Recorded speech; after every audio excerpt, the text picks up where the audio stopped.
चलिए, आज हम समझने की कोशिश करते हैं कि झारखंड के बगोदर में जो लोकतांत्रिक जनादेश आया है, उसका असल मतलब क्या है। देखिए, हमारा काम किसी का पक्ष लेना नहीं है, बल्कि लोगों की आवाज को एक तरह से शासन के ब्लूप्रिंट में बदलना है। हम आंकड़ों में उतरेंगे, वहां के ट्रेंड्स को समझेंगे और ये जानने की कोशिश करेंगे कि बगोदर के लोगों ने जो फैसला सुनाया है, उसकी असल कहानी क्या है। तो चलिए सीधे बगोदर की जमीन पर उतरते हैं। ये एक ऐसा इलाका है जिसकी अपनी एक धुन है, एक कृषि की लय है। यहाँ की हवा में आपको मिट्टी की महक मिलेगी। लोगों की जिंदगी जमीन और मौसम के इर्द गिर्द घूमती है और यहाँ की चिंताएं भी बहुत बुनियादी हैं। पानी मिल जाए, नौजवानों को नौकरियां मिलें और बच्चों को बेहतर स्कूल मिले। अगर हम यहाँ के समाज को देखें तो मुख्य रूप से ओबीसी और अनुसूचित जाति समुदायों का प्रभाव है और यही इस क्षेत्र की राजनीतिक जमीन को आकार देता है। एक बात जो यहाँ की गलियों में चौपालों पर गूंजती है वो है चमचा से काम। इसका सीधा सा मतलब है कि हमें नारों से ज्यादा काम चाहिए। देखिए, ये सिर्फ एक कहावत नहीं है, ये इस इलाके की नब्ज है। ये खोखले वादों के ऊपर ठोस विकास की मांग है और ये उस टकराव को भी दिखाता है जो तब पैदा होता है जब लोगों का भरोसा टूटता है और वादे अधूरे रह जाते हैं। तो फिर 2024 में हुआ क्या? जो जनादेश आया उसने एक बहुत बड़ा, एक निर्णायक बदलाव दिखाया। चुनाव के नतीजे आप जानते हैं, सिर्फ नंबर नहीं होते, वे एक कहानी बताते हैं कि वोटरों ने क्या महसूस किया और उन्होंने अपनी पसंद कैसे बदली। अगर हम सीधे सीधे आंकड़ों पर नजर डालें तो तस्वीर बिल्कुल साफ हो जाती है।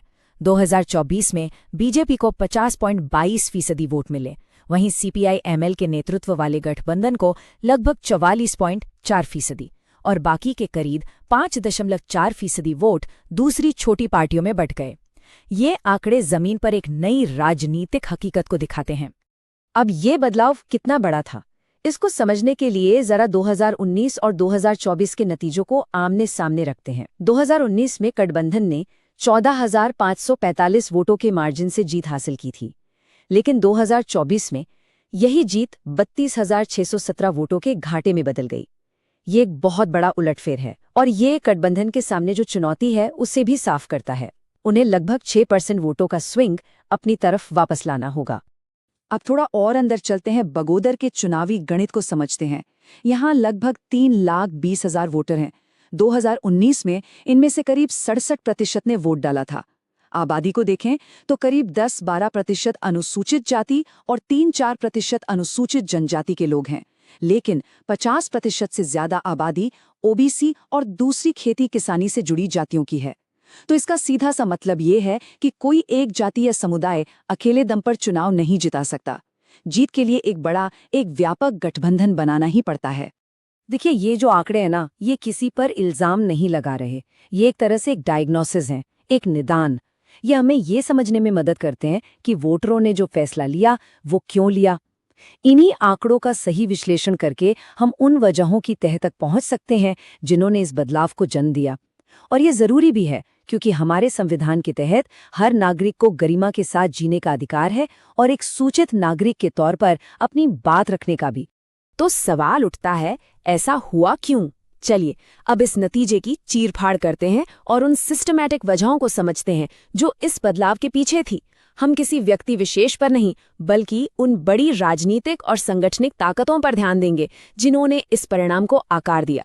सबसे पहली और शायद सबसे बड़ी वजह थी एक मजबूत राष्ट्रीय सत्ता समर्थक लहर। इसका सबूत हमें मिलता है जब हम पूरे कोडरमा संसदीय क्षेत्र को देखते हैं, जहां बीजेपी ने 27% के बहुत बड़े मार्जिन से जीत हासिल की।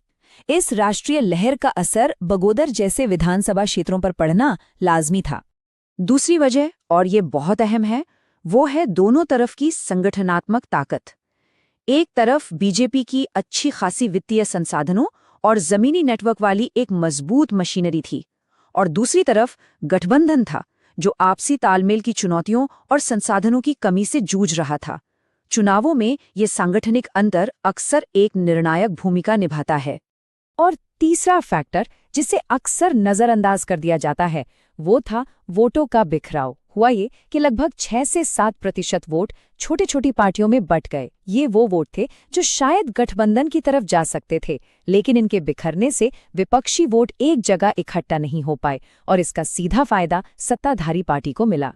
अब देखिए, कोई भी चुनाव अचानक नहीं होता, उसकी जड़ें इतिहास में होती हैं। तो चलिए जरा बगोदर के चुनावी अतीत में झांकते हैं ताकि 2024 के नतीजों को हम सही नजरिए से देख सकें। इससे ये भी पता चलता है कि यहाँ के वोटर कैसे सोचते हैं और कैसे फैसले लेते आए हैं। ये जो आप टाइमलाइन देख रहे हैं, ये एक कहानी कहती है। बगोदर एक स्विंग सीट रही है। 2005 और 2009 में CPI-ML जीती, 2014 में बीजेपी, 2019 में फिर से CPI-ML और 2024 में वापस बीजेपी। ये पैटर्न बिल्कुल साफ दिखाता है कि यहाँ के वोटर अपने प्रतिनिधियों से जवाबदेही चाहते हैं और अगर वो काम से खुश नहीं हैं तो वो अपना जनादेश बदलने में हिचकिचाते नहीं हैं। और ये गिरावट सिर्फ सीटों में नहीं बल्कि वोट शेयर में भी दिखती है। ये चार्ट देखिए, 2009 में गठबंधन का वोट शेयर अपने चरम पर था, लगभग 83%, लेकिन 2024 आते आते ये घटकर करीब 44% रह गया। ये ट्रेंड पिछले दशक में बीजेपी के आधार के लगातार मजबूत होने और गठबंधन के वोट बैंक में धीरे धीरे आ रही कमी की तरफ इशारा करता है। तो फिर ये नए वोटर हैं कौन? और सबसे जरूरी सवाल, ये चाहते क्या हैं?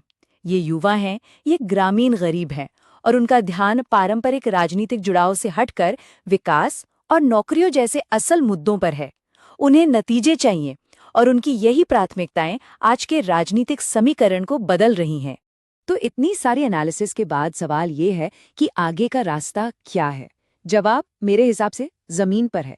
विश्वास को फिर से जीतने का रास्ता राष्ट्रीय बहसों पर रिएक्ट करने से नहीं बल्कि बहुत ही स्पेसिफिक स्थानीय शिकायतों को दूर करने से मिलेगा। एक हाइपर लोकल अप्रोच ही वोटरों से दोबारा जुड़ने की चाबी है। चलिए इसे एक स्ट्रेटेजिक फ्रेमवर्क में देखते हैं। गठबंधन की ताकत क्या है? उनकी सबसे बड़ी ताकत है भारतीय कम्युनिस्ट पार्टी, मार्क्सवादी लेनिनवादी लिबरेशन यानी CPI-ML का जमीन से जुड़ा कैडर बेस और उनकी स्थानीय विश्वसनीयता। कमजोरी क्या है? वित्तीय संसाधनों की कमी और गठबंधन में तालमेल की दिक्कतें। मौके कहाँ हैं? नौकरियों और सड़कों जैसे अधूरे वादों में। और सबसे बड़ा खतरा वो है बीजेपी का मजबूत राष्ट्रीय नैरेटिव और गलत सूचना का फैलाव। तो इस माहौल में एक आदर्श उम्मीदवार की तस्वीर कैसी होनी चाहिए? उसे हम कह सकते हैं लोकल चेंज मेकर। कोई ऐसा व्यक्ति जो 40 के आसपास का हो, किसी बड़े स्थानीय समुदाय से आता हो, जिसकी ईमानदारी की साख बेदाग हो, जिसे किसानों या आदिवासियों के मुद्दों पर जमीनी काम का अनुभव हो, जो स्थानीय बोलियों में लोगों से सीधा संवाद कर सके और जिसमें करुणा और जवाबदेही दोनों हो। और उसका संदेश, उसका नारा बिल्कुल वही जो लोगों के दिल की आवाज है, नारों से ज्यादा काम। संदेश को राष्ट्रीय मुद्दों की बजाय ठोस स्थानीय न्याय पर लाना होगा। इनकम्बेंट ने जो वादे किए थे और जो असलियत में किया, उसके बीच के गैप को उजागर करना होगा। मुद्दा पूरी तरह से स्थानीय जवाबदेही का बनाना होगा। और ये सब सिर्फ बातों से नहीं होगा। इसके लिए एक डिसिप्लिन्ड 90 दिन का एक्शन प्लान चाहिए। पहले 30 दिन सुनो और संगठित करो। लोगों के बीच जाओ, उनकी सुनो, हस्ताक्षर अभियान चलाओ। अगले 30 दिन जुटाओ और आवाज बुलंद करो। घर घर जाकर गहन संपर्क, मोबाइल शिकायत वैन के जरिए लोगों तक पहुंचो। और आखिरी 30 दिन संपर्क करो और वोट में बदलो। हर वोटर से रोजाना संपर्क और ये सुनिश्चित करना कि हर समर्थक पोलिंग बूथ तक पहुंचे। एक बात याद रखनी होगी, भविष्य की राजनीति और भविष्य का चुनाव वो सबसे ऊंची आवाज से नहीं बल्कि सबसे ध्यान से सुनने वाले कान से जीता जाएगा। शासन को एक डेटा संचालित चुनौती की तरह देखना होगा। इसका एक ही लक्ष्य है, कुशलता से लोगों तक सेवाएं और कल्याण पहुंचाना। भारत के डेटा प्रोटेक्शन कानूनों का सम्मान करते हुए लोगों की सहमति से उनकी जरूरतों को समझना और उन्हें पूरा करना ही असली शासन है। तो बगोदर के लिए रास्ता क्या है? संक्षेप में कहें तो अपनी मिट्टी से दोबारा जुड़ना, आंकड़ों की आवाज सुनना और राजनीति से परे एक उद्देश्य का वादा करना। ये एक ऐसा रास्ता है जो जमीनी जुड़ाव, डेटा संचालित समझ और सबसे बढ़कर नागरिकों के विकास पर केंद्रित है। अगर आप एक जन केंद्रित नेता बनना चाहते हैं और अपने निर्वाचन क्षेत्र का उत्थान करना चाहते हैं तो blueprintstrategies.ai से mgr@blueprintstrategies.ai पर संपर्क करें या 08042041602 पर कॉल करें। राजनीति से परे एक उद्देश्य।